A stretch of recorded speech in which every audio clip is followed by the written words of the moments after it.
Please subscribe Khabar Plus 18 for latest news and updates.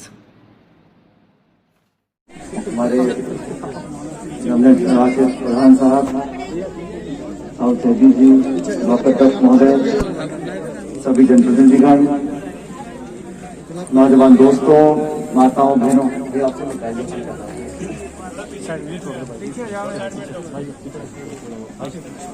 साथियों, आप सबका मैं बहुत धन्यवाद करना चाहता हूं। चंदाई में और आसपास के लोगों ने जो स्वागत किया, आप सबको नव वर्ष की शुभकामना भी देता हूं।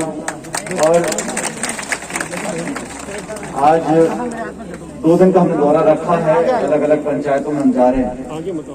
अभी प्रधान जी बता रहे थे पंचायत में कितने काम हो रहे हैं विकास के, कितने चालू करने हैं, कितने हो चुके हैं। मुझे लगता है कि इस बड़ी पंचायत में आप सबने हमेशा सहयोग दिया और यहाँ पर जितना हो सका पिछले 1.5-2 साल में हमने काम भी किए। लेकिन आज आपके बीच में इसलिए हम लोग आए हैं कि राजस्थान और देश भर में जिस प्रकार का माहौल बना है, आप सब जानते हो, नई दिल्ली के आसपास हर जगह आज किसान धरने दे रहे हैं। 5-6 हफ्ते हो गए और उस मुद्दे को लेकर आज पूरे देश में चर्चा हो रही है। तो मुद्दा बड़ा स्पष्ट है, बड़ा सरल है। मुद्दा यह है कि इस देश में जो किसान हैं, उनको जो छूट दी गई थी, उनको जो सरकार ने मदद और समर्थन का वादा पिछले 70 सालों से हो रहा था, उसको बदलकर अब बहुराष्ट्रीय कंपनियों को, बड़े बड़े उद्योगपतियों को छूट दी गई है कि मंडियों के बाहर वो अनाज ले सकते हैं। समर्थन मूल्य का कोई जिक्र नहीं है और जो मंडी व्यवस्था इस देश में कायम थी, उसको लगभग खत्म करने का मन केंद्र सरकार बना चुकी है। पहली बार हुआ ऐसा कई सालों में कि 24 अलग अलग विपक्षी दल, तमिलनाडु से लेके असम से लेके गुजरात, राजस्थान, पंजाब, हर जगह 24 विपक्षी दल एकजुट होकर एक मांग रख रहे हैं कि 3 जो कानून बनाए सरकार ने, उन कानूनों को वापस लें। क्योंकि किसी भी कानून के बनाने से पहले ना तो किसान से चर्चा करी, ना किसी राज्य सरकार से चर्चा करी और जबरदस्ती जल्दबाजी में संसद में उन विधेयकों को पारित कर उनको लागू कर दिया। लगभग 50 से ज्यादा किसानों ने आत्महत्या कर ली है, उनकी जानें चली गई हैं। इस ठंड के मौसम में लगातार किसान बैठे हैं और मैं पूछना चाहता हूं केंद्र सरकार से, अगर किसानों के हित में कानून होते तो आज किसान धरना क्यों दे रहे हैं? अगर किसान के हित में कानून होते तो आपकी अपने सहयोगी दल, जो अकाली दल था पंजाब का, उसकी मंत्री ने इस्तीफा दिया, समर्थन वापस लिया। आपका एनडीए का घटक दल, जो हनुमान वेदवाल जी की पार्टी है, उसने समर्थन वापस लिया। आपकी अपनी सरकार के मंत्री इस्तीफा दे रहे हैं, एनडीए के घटक दल आपका साथ छोड़ रहे हैं।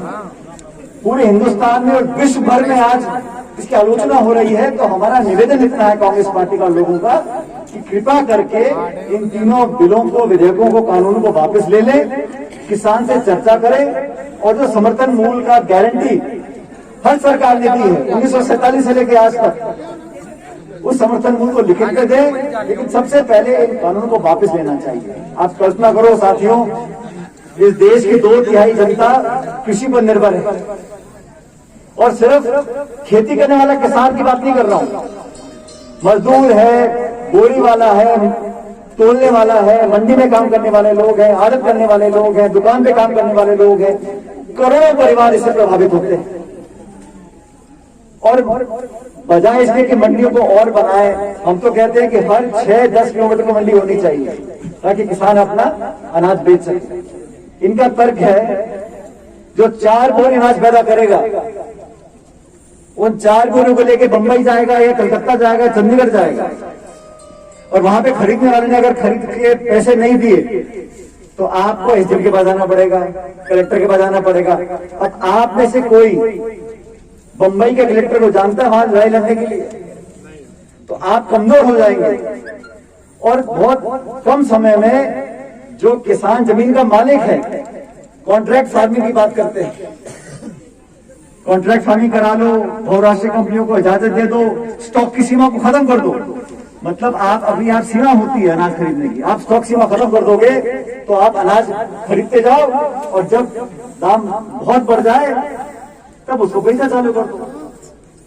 इसलिए जो सरकार ने किया है, मैं समझता हूं बड़े घमंड में और एक तरफा कार्रवाई करी है, उसके खिलाफ पूरे देश का किसान है।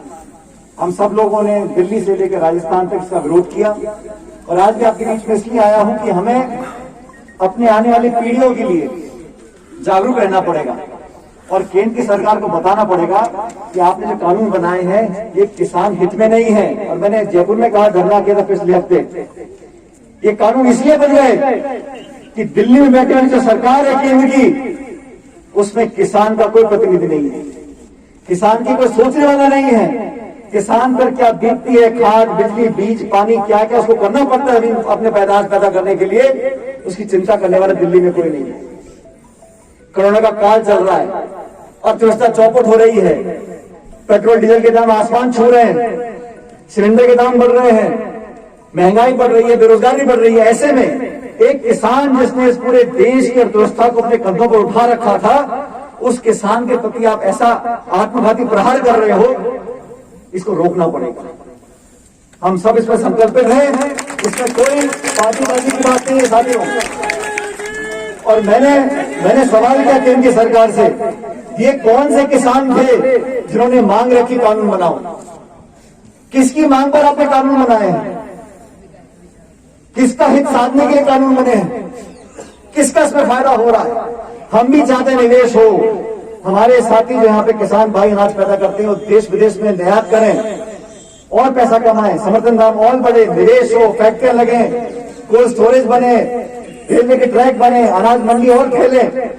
लेकिन किसान को आप मजबूर कर कर उसका सब कुछ छीन लो, इसको बर्दाश्त करने वाले नहीं है। इस मुहिम को लेकर पूरे प्रदेश और देश में हम लोग चर्चा कर रहे हैं। आपके बीच में भी इसलिए आया हूं कि इस कानून का विरोध हम लोगों को करना है और इस क्षेत्र में आपने जनलाई ने हमेशा मुझे आशीर्वाद और ताकत दी है।